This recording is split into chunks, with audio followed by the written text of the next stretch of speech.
reportedly Houston is interested in Barnes for his shooting and presumably his size and defensive versatility. Well, off of that, in terms of Houston being interested, I guess a guy that has been talked about a lot online in terms of relating to that, because you would obviously ask, well, what would the Kings get from Houston?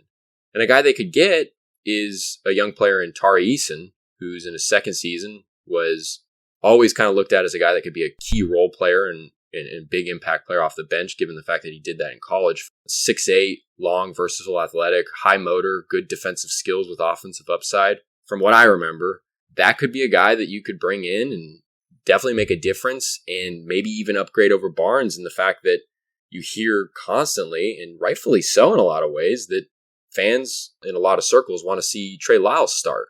You get a guy like Tari Eason. Tari Eason plugs in as kind of that backup, versatile four.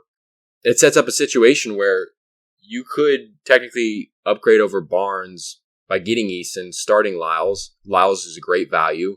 I mean, he only makes $8 million a year. Teams would, people that don't pay attention to the Kings would scoff at that idea. But I think anybody who watches the Kings knows that you'd have a guy that could help out in a lot of ways, on the glass, shooting, whatnot, with Lyles in there. I mean, he often closes games anyways.